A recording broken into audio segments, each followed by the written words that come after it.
All right. So our Torah reading for this Shabbat is a double Torah reading in a double sense. First of all, there are two Torah portions to read, Vayakhel and Pekudei. So that's the last two portions in the book of Shmot of Exodus. This is my bat mitzvah Haftorah. Mazel tov. Except we're not going to read the Haftorah for Vayakhel-Pekudei. No, we're going to read HaChodesh, which was my bat mitzvah. That's the other double reading, is that it's also the reading of HaChodesh, which is the special reading that announces that the following week will begin the new month of Nisan. And in this year, it's actually Sunday, the day after Shabbos. So another part of Shabbos usually would have been that the Shabbos would be called Machar Chodesh. Tomorrow is Rosh Chodesh. But because it's Shabbat HaChodesh, since it's the Shabbat to announce that Nisan is coming, and if Nisan is coming, Pesach can't be far behind, then the announcement that tomorrow is Rosh Chodesh is dispensed with. So we don't have that. All right, anyway. So the two Torah readings, as I say, bring us to the conclusion of the book of Shmot. And the two Torah readings are the wrapping up of the story of the making the Mishkan, the tabernacle, the special sacred place for God to live in and to meet with the children of Israel. It's called also Ohel Moed, right? The tent of meeting.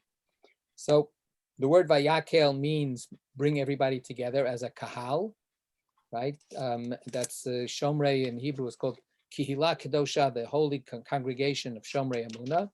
So that's that word to bring together as a group.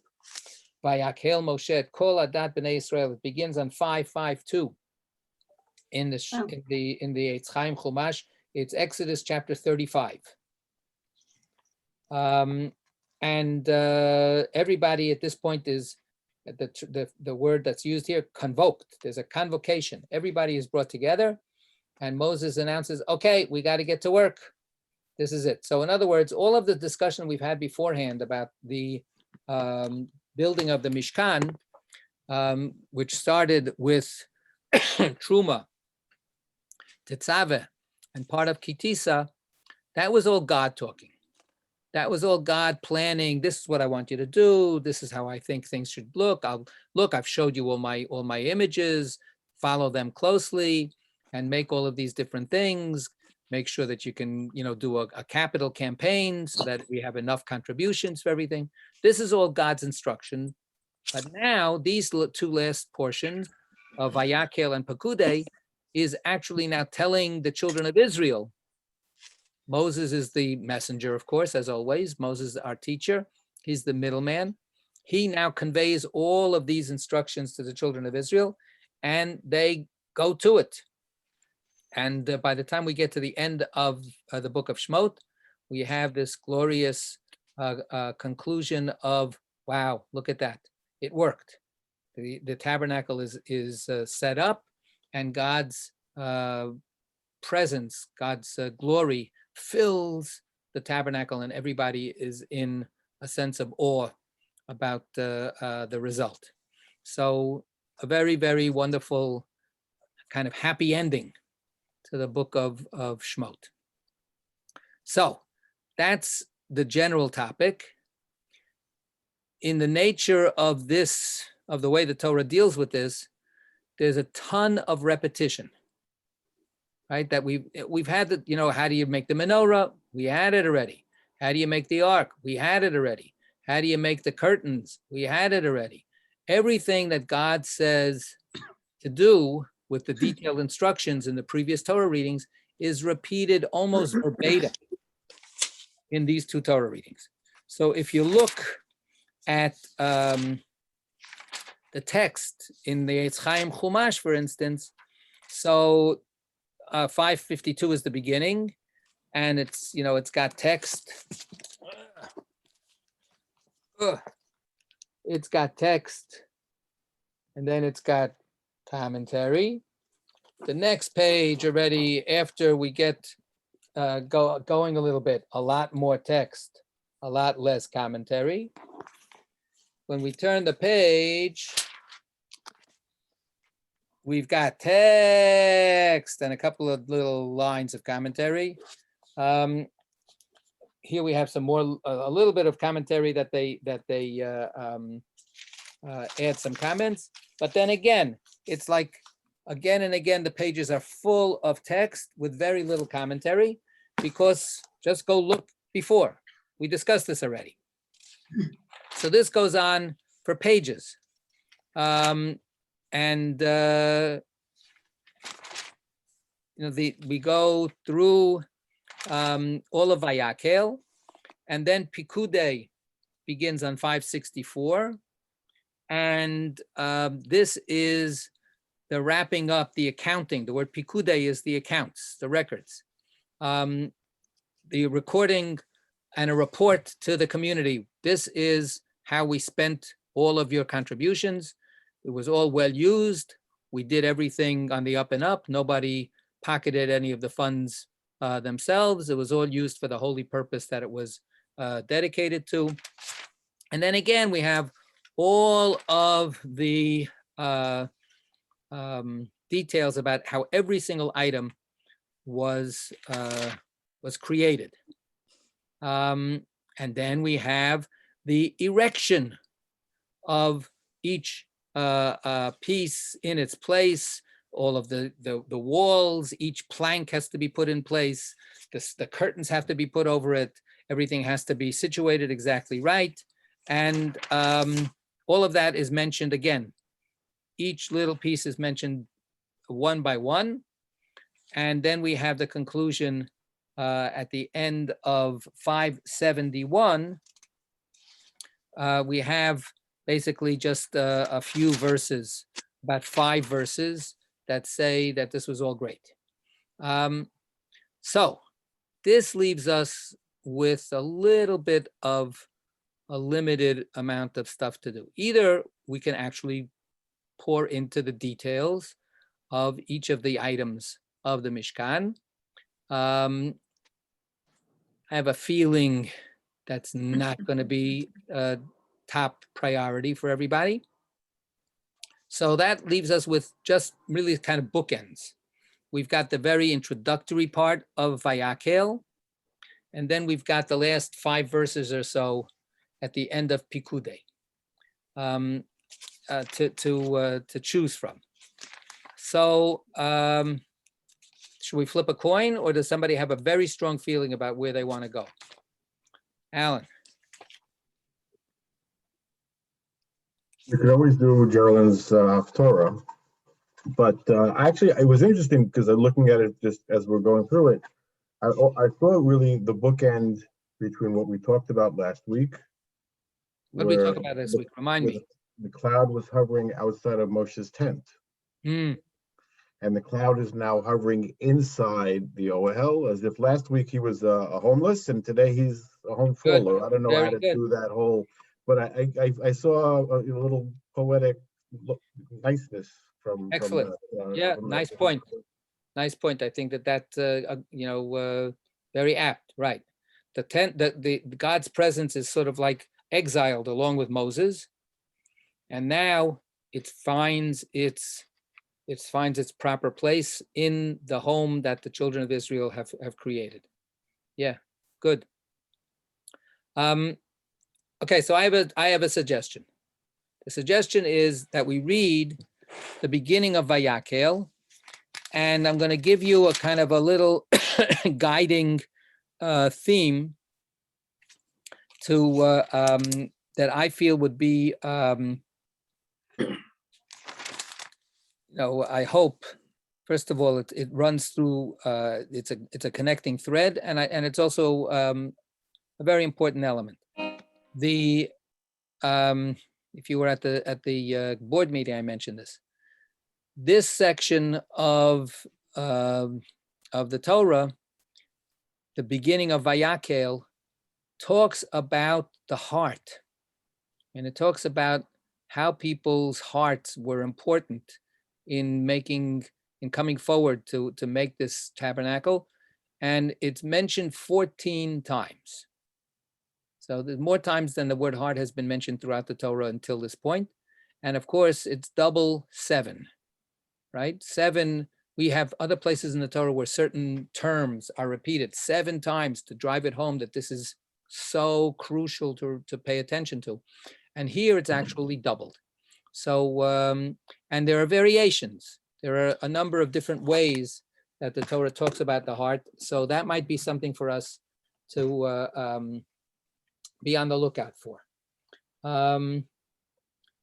So, all right, without any violent resistance on the horizon here, let's try that. So starting on 552, chapter 35 in the book of Exodus. Who's going to read for us? I'll read. Thank you. Okay. Moses then convoked the whole Israelite community and said to them, "These are the things that the Lord has commanded you to do. On 6 days work may be done, but on the 7th day you shall have a Sabbath of complete rest, holy to the Lord. Whoever does any work on it shall be put to death.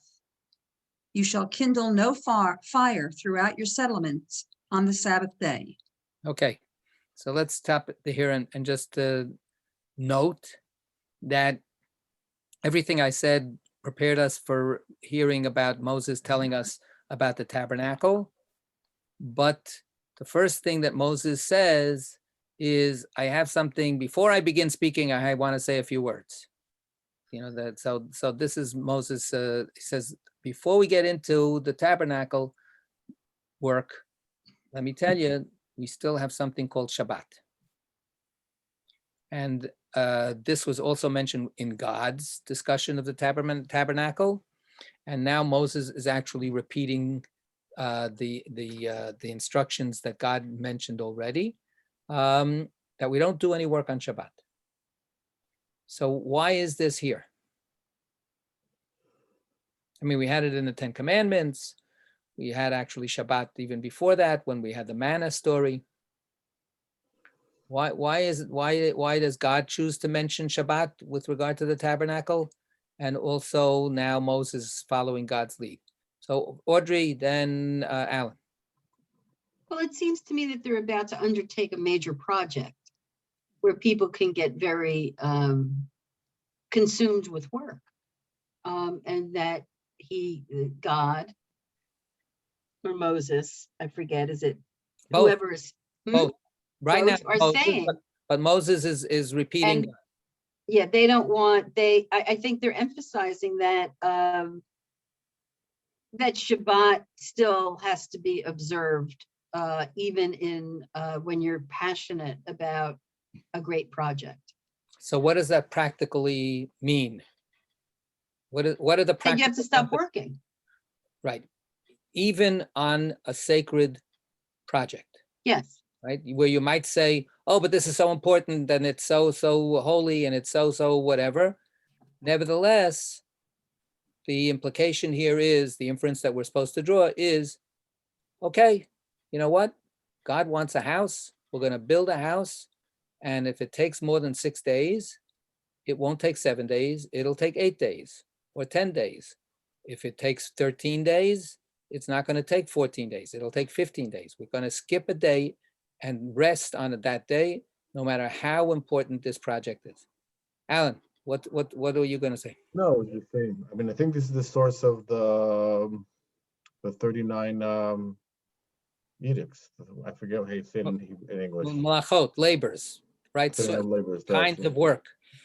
One of the ways that the rabbis sorted out when it says don't do any work on Shabbat, what does that mean? What constitutes work and what doesn't constitute work? So they understood this juxtaposition of Shabbat with building the Mishkan and with making the Mishkan. They said, okay, so actually let's go back and comb through what was involved with making the Mishkan, and whatever was involved in making the Mishkan, that is the kind of work that God is saying, don't do it. So they ended up trying to find analogies, and they came up with 39 different types of constructive work. I mean, that's the whole point. The point is you're building something, and in this case, you're building something very important. And guess what? That's exactly what you're not supposed to do on Shabbat. You're not supposed to build something very important on Shabbat. Yes, Sarita.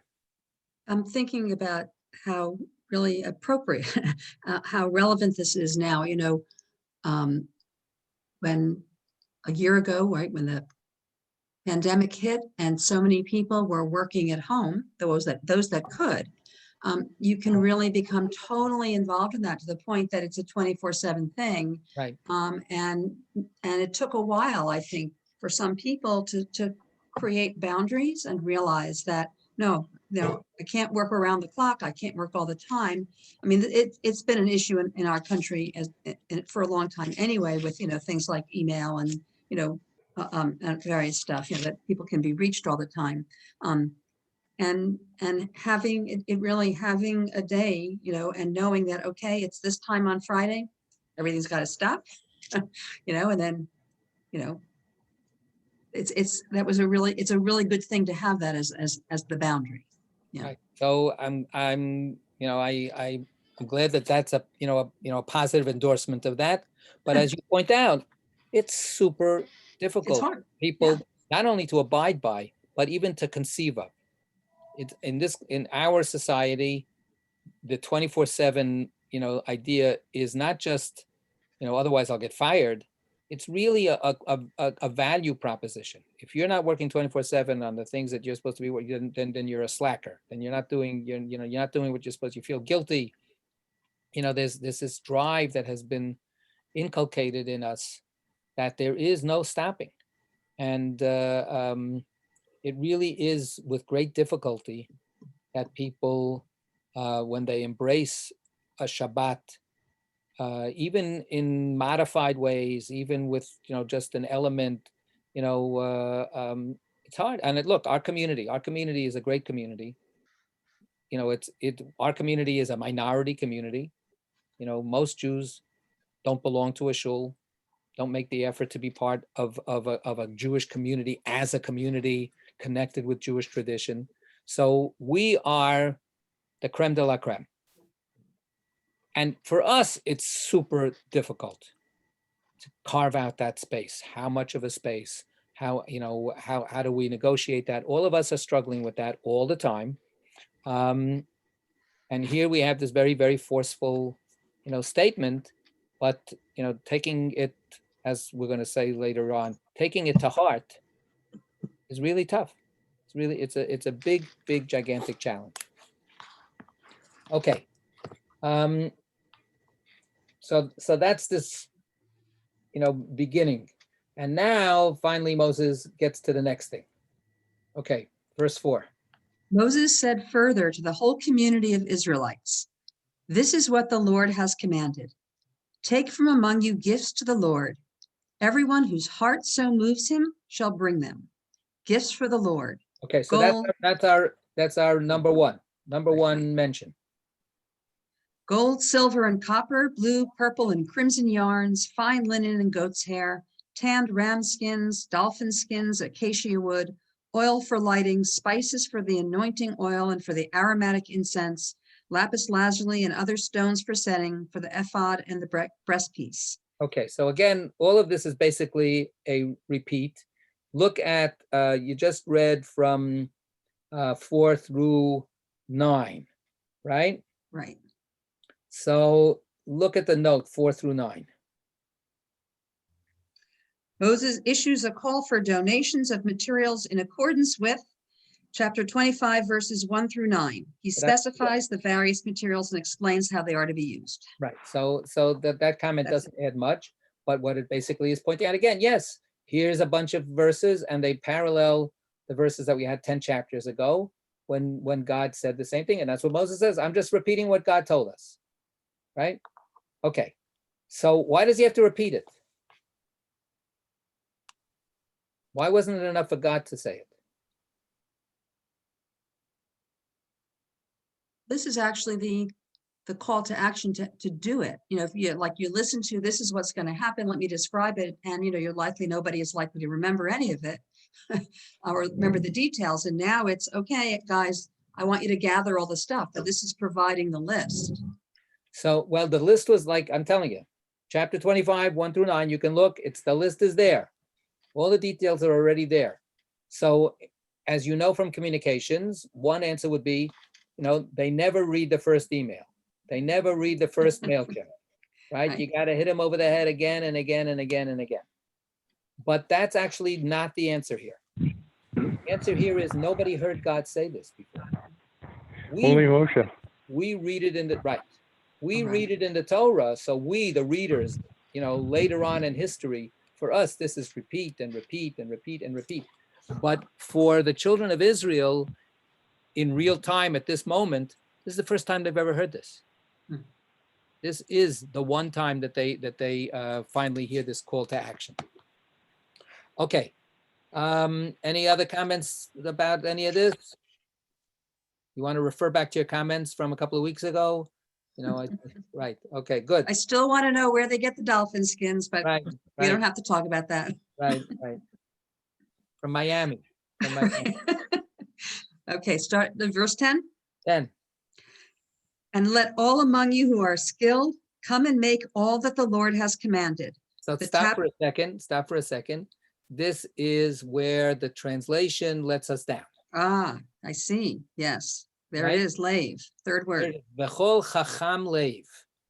So the words that we had before in verse 5 was kol nediv libo.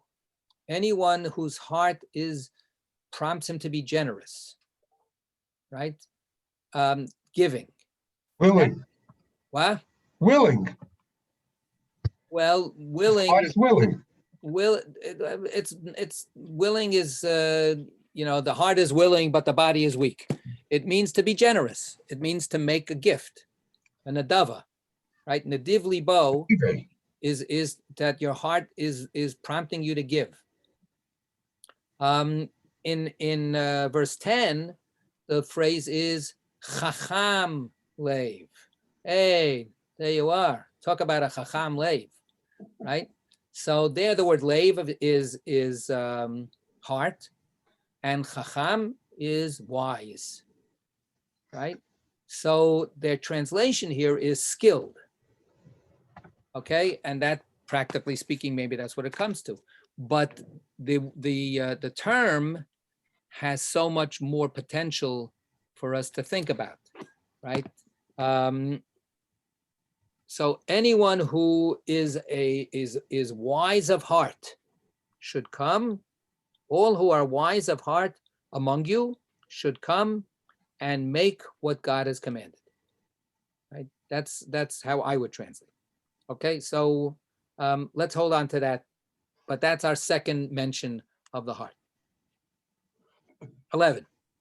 The tabernacle, its tent and its coverings, its clasps and its planks, its bars, its posts and its sockets, the ark and its poles, the cover and the curtain for the screen, the table and its poles and all its utensils, and the bread of display. Okay, The let's lamps. that one second for a second. Look at the comment for verse 12. See chapter 26, verses 31 to 33. Right. So that's the way most of these comments are going to go. Right. Okay. Keep going. Thank you. John's not here, but that's like, you know, John, when he puts everything into the chat, he's always Right, letting people right. know where they have to, what they have to read. Exactly. The lampstand for lighting. It's furnishings. What's a lampstand? That's the menorah, isn't it? Right. So unfortunately, they give you this kind of obscure English term. Yeah. You know that lampstand. I've got this lampstand in my living room. You know, with the menorah. Right. Okay. Good. Its furnishings and its lamps and the oil for lighting. The altar of incense and its poles, the anointing oil and the aromatic incense, and the entrance screen for the entrance of the tabernacle. The altar of burnt offering, its copper grating, its poles and all of its furnishings, the laver and its stand, the hangings of the enclosure, its posts and its sockets, and the screen for the gate of the court, the pegs for the tabernacle, the pegs for the enclosure and their cords, the service vestments for officiating in the sanctuary, the sacral vestments of Aaron the priest, and the vestments of his sons for priestly service. Okay, so that's a list of all of the different items and all of the different materials. So any comments that we can add to the thin commentary literature at this point? So I would just point out what? Yes, what? Oh, Were Aaron's sons already designated as priests at this point? yes, they're already mentioned all the way at the beginning. Yep, God says the same thing. And Tetzaveh is all about dedicating them as priests, him and his sons. So, but back to this, there's a little bit of a kind of like assuming that people know what you're talking about. Like I asked, what's the lampstand? We answer the menorah, right? But because we know what the menorah. But if this is the first time that they ever heard anything about this, it's a little tricky that that these terms are being thrown out there without being fully explained. They will be explained later, but here it's just kind of like a general. There's going to be a lot of stuff that we're going to need to do. It's going to be this kind of furniture and this kind of garment and this kind of fabric. It's thrown out there in this kind of terminology. But it's kind of interesting because they're calling for people with skills. And so they're throwing out, oh, you can't do that? Okay, then you can do this. You can't do that? How about this? Right. Yeah. Right. Okay. Let's go. So the whole community of the Israelites left Moses' presence, and everyone who excelled in ability and everyone whose spirit moved him came, bringing to the Lord his offering for the work of the tent of meeting and for all its service and for the sacred vestments. Okay, so this is Here somewhere. and this whole section there is it going is. to be an interesting section. What do we do with verse 20?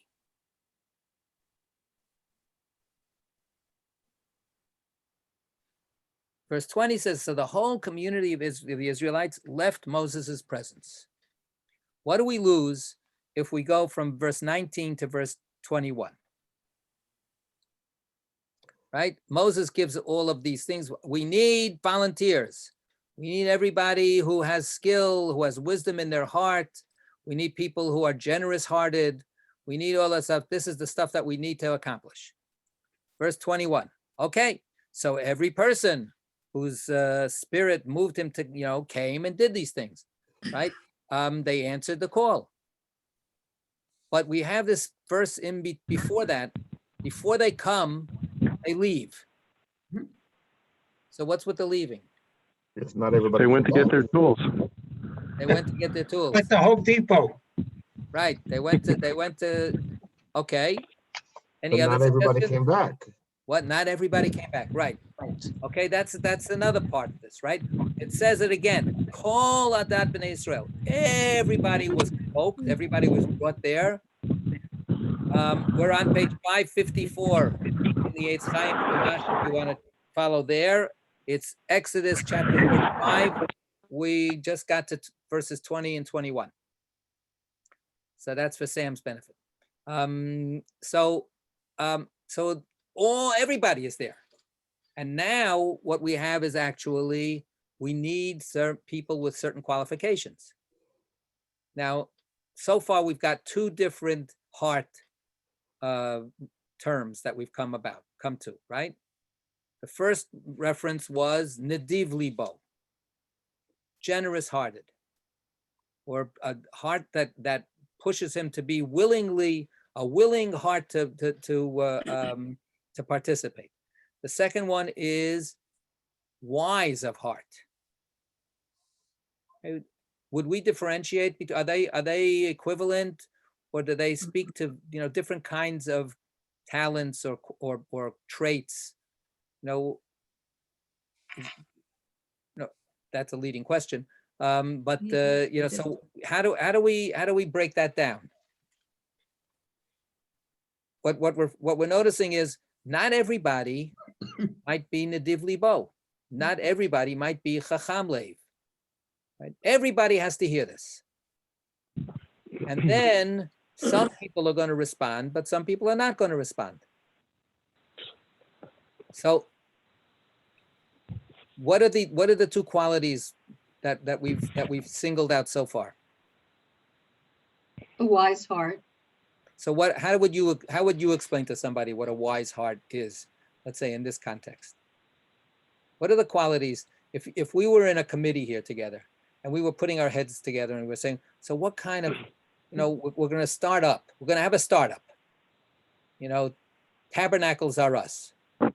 So what kind of people do we need for this? So somebody says, somebody who's wise-hearted. What do you mean? Well, those are people who have specific kinds of knowledge and skills, right?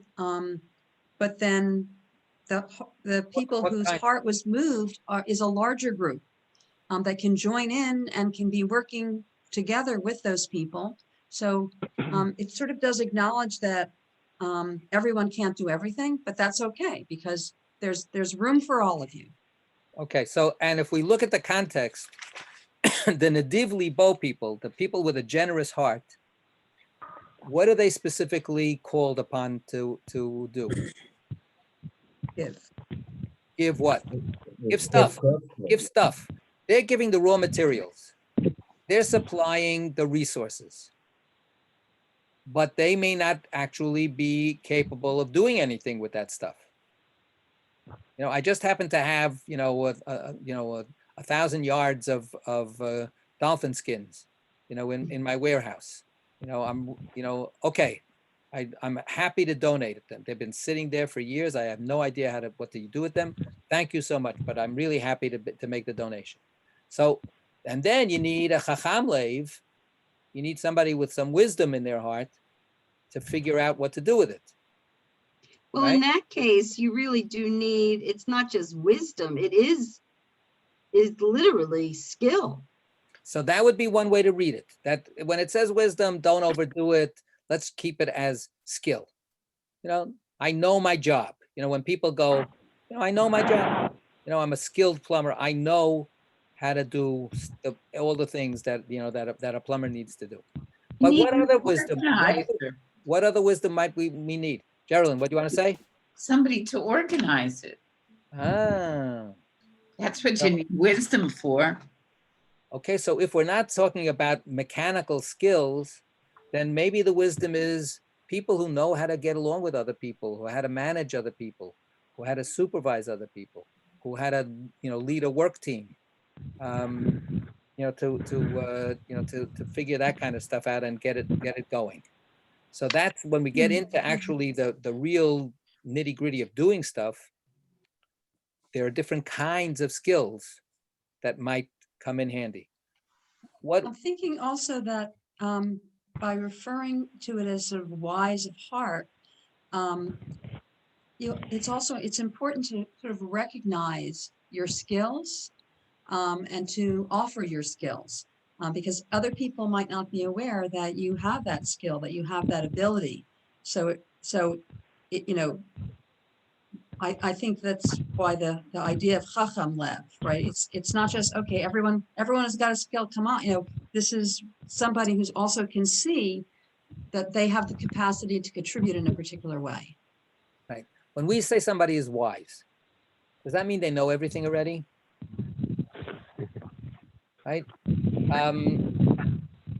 When we learn Pirkei Avot, when we learn the essential teachings of our tradition, we'll get to it, in a few years when we get to chapter 4. We'll have a sage who is the wise person? Halomed mikol adam, who can learn from every person.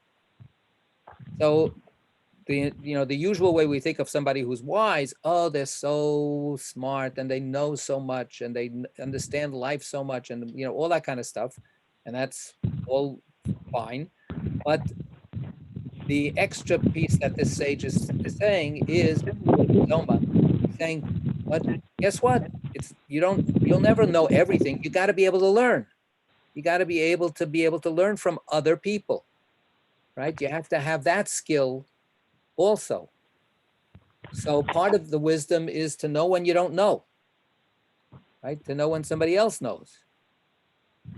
Yeah. So right. So Geraldine, then Audrey. Yeah. And if I missed somebody, raise your hand again. Yeah. And to be open enough to learn from work with other people. Right. You have to work together. Excellent. Yes. Audrey. I'm wondering if wisdom and humility are almost synonymous in this context. That's what's there for me, is that you need someone who is skilled, but also humble, to be able to get along with everyone, put his own ego aside for the greater good. I think that feels like what it might mean. Right. So that's a huge piece of wisdom, is humility, right? And of course, Moses is credited with being the most humble of all people, right? The person who's the biggest leader, the person who's talking to God all the time, the person who knows the Torah backwards and forwards, but really their essential quality is humility, right? Yeah. Anybody else wanted to say some stuff? Okay. So now we've got everybody else leaves. So let me just ask one more question. Why not simply target the communications to the wise of heart and to the generous of heart? Why was everybody included in this message? Why does Moses go out of his way to make sure every single person is there, when actually we don't need every single person? In fact, we don't want every single person. If I could be so, coarse about it. We want some special people with some special qualities. Sarita. Well, I think it's really to give everyone has the opportunity to step forward and do what they can do. And there may be some people who have certain skills who aren't going to step forward. And there may be people who own certain things that would be useful who aren't going to contribute them. But this way, it's open to everybody. And it really does come across as, we'll find a way for you to participate. If you want it, we'll find, you're involved. Right. And beyond that, we're not going to decide who's generous-hearted, who is wise of heart. You step up and, we'll see. If the smart person, if the wise person is someone who learns from everybody, they don't decide ahead of time who I'm going to learn from and who I'm not going to learn from. I'm ready, I'm open to learn from anyone. So the invitation here is completely universal. Then we'll see who responds. Alan, you wanted to say something? It's like no, I was going to make a joke that it's like suburban rec league where everybody gets a trophy, but it's not. But the interesting thing, and I'm saying it now because we only have 10 minutes left. I don't know if we're going to get there, but he does in the end pick out two people that have to be there. Right. That God has already picked those people out. There's kind of like everyone's got to be Chacham Lev Nidivat Lev, but I got two special. Right. I think that was to talk about Chacham, I think God was very wise about doing that, because otherwise, in terms of sorting that out and who would be the boss, we would still be with the plans on the table. It never would have gotten done. Lou and then Marty. I think, to me, this is partly a continuation of a theme that is part of the Passover Seder, that we were all slaves in Egypt. Even to this day, we were all liberated. Even to this day, we were all at Sinai, even to this day. And I think that this is the kind of everybody should have that in mind, that we're all part of this. Right.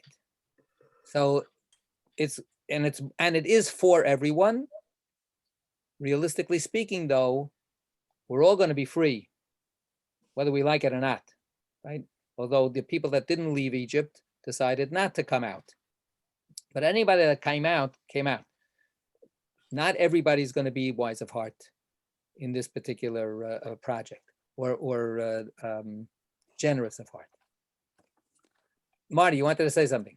Yes, sir. By making everyone a potential stakeholder here, it broadens the appeal, and it gives everyone a feeling that he or she may wish or may not wish, hopefully will wish, to participate. It's like a UJA mass appeal. You know, once you get past the donors above X dollars, you then allow for participation by people who can give fewer dollars. Right. So that it still doesn't quite completely answer our question. Let's try to use our own hearts a little bit. That step of leaving. What did that step of leaving? What was going on when everybody left? Before we get verse 21, where then the people that respond. Everybody heard this and everybody leaves. As opposed to everybody heard it and then certain people raise their hands. Right? They leave. What does the leaving tell us?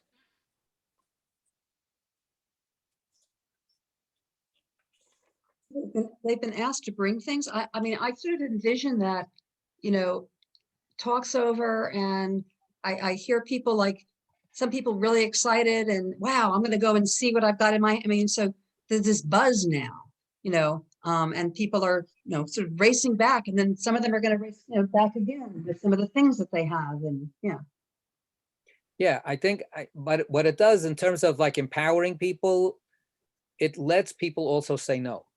Yeah. Right? It doesn't put everybody on the spot right there. Okay, now let me see a show of hands. Who's with me? Who wants to be generous? Who wants to work on this? Right? It lets everybody walk away, and then they'll decide. And the walking away, who knows what's going on in some people's hearts? Are they excited about it? Are they saying this is not for me? Are they wondering, what is this all about? Are they scared? Can I really do this? All of that stuff, that's an open space that's allowing everybody to experience this in their own. And then we get the rush. 21. Let's read 21 again. And Just one thing everyone before we go. Hmm?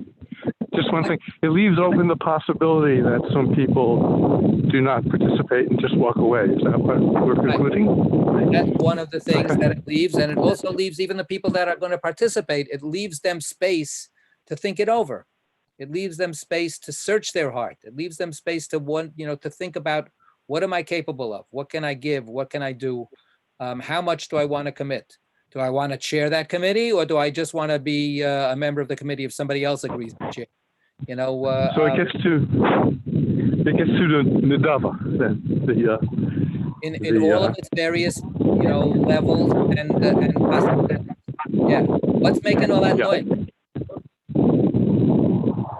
I don't know. Okay. 21. And everyone who excelled in ability and everyone whose spirit moved him came, bringing to the Lord his offering for the work of the tent of meeting, and for all its service, and for the sacred vestments. Okay, let's stop. So here again, the translation doesn't give us the term.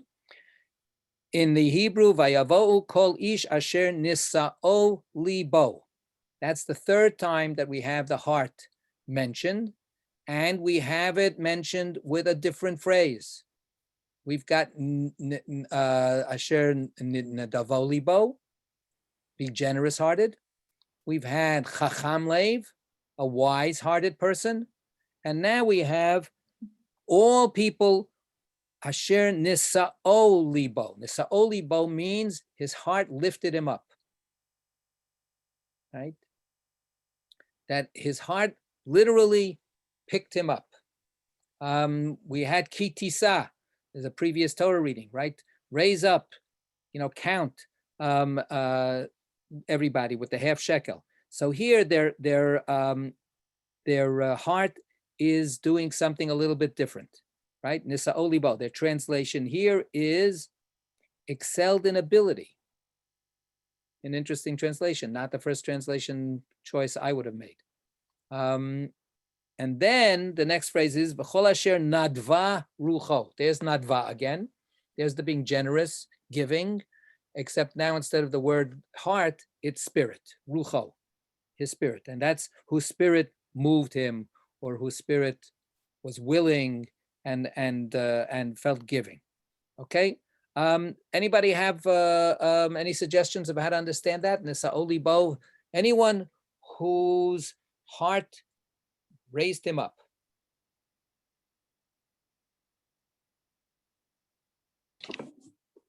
Well, that's what I was trying to get at before is, I mean, you hear Moses talking and some people would be getting really excited about this, right? You know, and it's like an uplifting feeling in your heart and such, to think about, wow, there's this wonderful thing and I could be part of it. So I think that's some of that uplifting.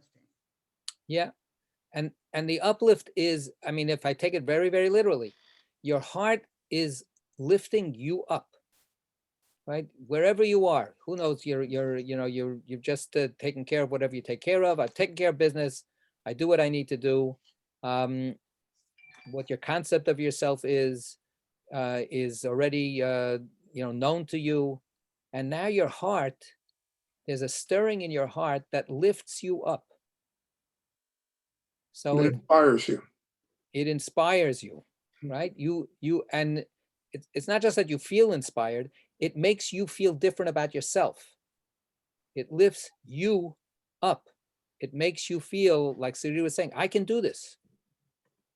You know what? I never did this before in my life. I'll do it. I think also, it comes after people have seen Moshe come back, and his face is alight and they see how inspired he is. And then here he's like conveying it to them and he's bringing them in. He's sharing that inspiration with them. What else have they seen? What have they seen about themselves? Well, They can go astray. Right. They made the golden calf, right? Of course, they didn't make it. Like, Aaron throws the stuff in the fire and poof, look at that. It just comes out. Nobody takes any credit for making the golden calf, actually. Right here, everybody will take credit for making this sanctuary for God. Everybody's going to be involved, literally, physically working on it. But they were dancing around that golden calf. They were panicked out. Even if they weren't actively involved, they were in complete despair. And who knows what they were feeling. And now their heart is lifting them up. Right now, remember we talked about they threw away their ornaments. They took off their crowns. They were a little bit down in the in a low sense of themselves. And now this is giving them hope. This is going to be, in a certain an opportunity for redeeming themselves. And they can save themselves and save their own sense of self by being involved in this. Right. Okay, let's just get a couple more verses because they're pretty interesting. 22. Men and women, all whose hearts moved them, all who would make an elevation offering of gold to the Lord, came bringing brooches, earrings, rings, and pendants, gold objects of all kinds. Keep going. and everyone who had in his possession blue, purple, and crimson yarns, fine linen, goat's hair, tanned ram skins, and dolphin skins brought them. Everyone who would make gifts of silver or copper brought them as gifts for the Lord. And everyone who had in his possession acacia wood for any work of the service brought that. And all the skilled women spun with their own hands and brought what they had spun in blue, purple, and crimson yarns and in fine linen. And all the women who excelled in that skill spun the goat's hair. And the chieftains. Okay, let's stop for a second. We don't have that much time. We've had a number of places where the heart is mentioned again. In verse 22, the translation gives us heart, all whose hearts move them. But then we've got it again in verse 24, I think. No, in verse 25. 25. And in verse 26. Yeah, we have So, Chachma late again. right. So we get Nadiv Lev, we get Chacham Lev, and we get Nasaliban, right? We get the same three types of phrases of generosity of heart, wisdom of heart, and inspiration from the heart, lifting up. The heart lifts them up. And we have here, of course, a rare moment where the women are celebrated as being actively involved. The men are involved, of course, that's to be taken for granted, but the women are also involved. That's verse 25 and 26. And they are endowed with these special qualities. There's no difference between the fact, that a man can be a Chacham Lev, a woman can be a Chacham Lev. A man can be Nisa'u Libo, a woman can be Nisa'an Liban. So these are all this rush of enthusiasm, of goodwill, of excitement. The text is a very boring text in all of its repetitious details, but this introduction, and it keeps on going, like I said, is telling us that in real life, this was amazing. Like people were caught up in a sense of revival and in a sense of discovery of themselves that they needed and that they didn't even know that they were going to have. Right? This is what really is supposed to be going on here. And it seems that people respond. I mean, it keeps saying the whole and everyone, all. So well, all who had these qualities, all who had these qualities.